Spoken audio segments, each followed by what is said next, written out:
Halo pemirsa, apa kabar Anda? Senang sekali rasanya saya DK bisa kembali menyapa Anda dan sekeluarga. Dan tentunya saya berharap Anda tetap dalam keadaan sehat, bahagia, sejahtera selalu. Dan akhir pekan ini kita akan merayakan Tahun Baru Imlek 2568. Dan di tahun 2017 Masehi ini, Tahun Baru Imlek ditandai dengan pergantian dari tahun monyet api ke tahun ayam api. Dan pemirsa, tahun ini pula genap 17 tahun, Imlek bisa dirayakan secara terbuka oleh siapa saja di negeri tercinta. Dan kini, Imlek sudah menjadi perayaan keberagaman bagi bangsa Indonesia. Bagaimana semaraknya perayaan Imlek di tanah air kita? Dan bagaimana juga pasang surut kehidupan rekan-rekan saudara Tionghoa Indonesia di tengah keberagaman negeri ini? Kita akan ngobrol tentunya dalam program kesayangan Anda bersama saya DK. Inilah DK Show. Pemirsa, seperti yang saya janjikan tadi, saya sudah punya tamu istimewa yang akan hadir dalam DK Show kali ini. Kita akan ngobrol tentang bagaimana perayaan Imlek dan bagaimana juga mengenai keberagaman. Dua tamu istimewa saya langsung saja kita undang sama-sama. Ada Kristianto Wibisono dan Sumami Harja. Selamat datang, Pak Kris. Apa kabar? Baik-baik. Sehat? Pagi, selamat malam. Silakan. Ya, silakan Pak Kris. Pak Suma, apa kabar? Sehat? Ya, sehat. Ya, long time no see ya. Oke, silakan duduk ya. Ini kebetulan pekan ini kita edisi spesial karena kita merayakan Imlek ya. Tahun ini. Saya pengen tahu dulu kalau Pak Kris, Imlek biasanya perayaannya seperti apa di keluarga, Pak? Jadi Imlek biasanya ya open house, kumpul dengan family begitu. Dan memang itu apa namanya, ibarat kayak hari ulang tahun bersama gitu. Ulang tahun bareng ya. Tapi kali ini seluruh keluarga kumpul, Pak ya. Di tempatnya Pak Kris atau di tempat saudara keluarga? Ya, di tempat saya. Dan tempat Pak Kris ya. Kita mau pergi ke suatu restoran atau apa gitu kan. Memang apa namanya, ini kan perayaan ini kan sejak apa selama hampir berapa puluh tahun tuh. Iya, iya. 30 tahun mungkin dibekukan tuh. Iya, 33 tahun kurang lebih ya. Tahun 67 sampai tahun 2000-an. Jadi dan memang sebetulnya kan tahun 2017 ini unik karena memang pas sio ayam itu kan sionya Republik Indonesia lahir tahun 45. Oh, iya, 72 iya. tahun ini. Jadi itu merupakan satu apa simbol juga bahwa mudah-mudahan akan hidup terus sesuai dengan apa.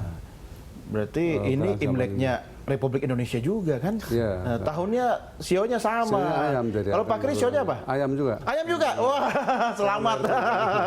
Ini tahun keberuntungan karena ayam katanya adalah dikenal sebagai pekerja keras gitu kan? Nah, kalau saya sionya naga, Pak Kris. Ya, kalau naga kan di mall banyak ya, Pak ya? Bakat jadi raja itu. Amin. Nah, Mas Suma, kalau Mas Suma Imlek biasanya acaranya ngapain aja bersama keluarga?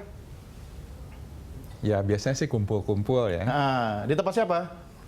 Kadang di tempat saya, karena saya yang paling tua. Oh, iyalah. Untuk keluarga, tapi juga saya juga kumpul ke keluarga yang lain. Ya, setelah kumpul biasanya keliling juga ya? Ya, kadang-kadang keliling. Maknanya seperti apa, Mas Suma? Imlek sekarang ini? Imlek lebih untuk ya merayakan gitu ya. Hubungan antara yang di hubungan keluarga dengan di masyarakat.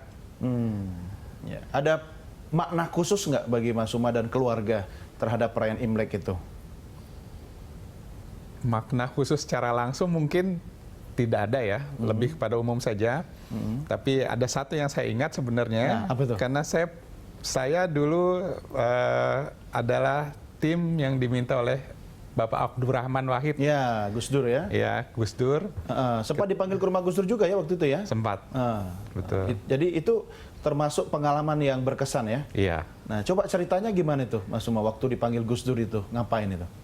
Ya, salah satunya adalah ketika membicarakan tentang tahun baru tersebut, tahun baru Imlek tersebut.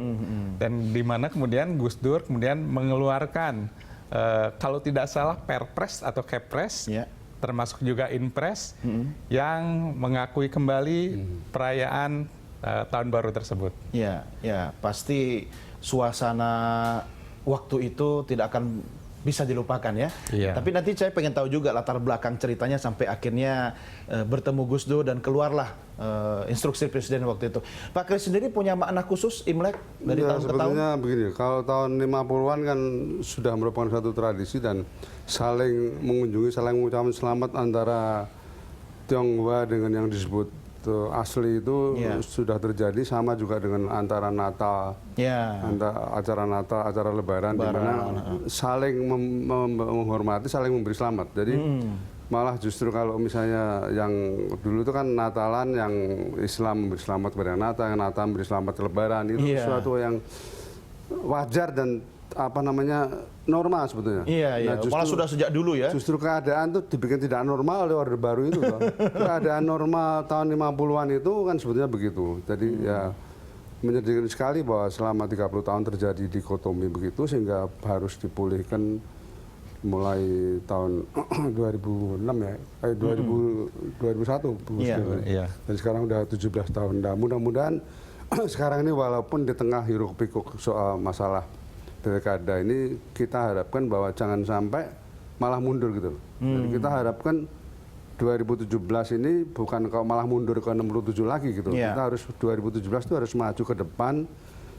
Kita harus idenya kan begini loh, Mas DKI, kita harus percaya bahwa Indonesia ini akan hidup mudah-mudahan selamanya abadi, bisa sampai 100 tahun. Iya. Tahun 2045 kita bisa merayakan, dan bahwa Indonesia ini bisa mewarisi suatu kebinekaan di mana dengan kerja keras bersama Indonesia pasti akan bisa mewujudkan cita-citanya untuk menjadi negara nomor 4 sedunia dalam kualitas. Amin. Bukan cuma dalam kuantitas. Iya, Sekarang ini kan bukan kita cuma- bangga, oh kita nomor 4 sedunia, tapi kalau giliran ranking yang lain-lain kan nomor berapa? Nomor 100, nomor sekian gitu. Itu yang Iya, saya iya. rasa kita harus punya percaya diri bahwa kehidupan kita ini dalam kemajemukan ini akan menjadi bangsa, negara bangsa yang terkuat keempat sedunia dalam, ya kalau bisa dalam tempo satu generasi lah.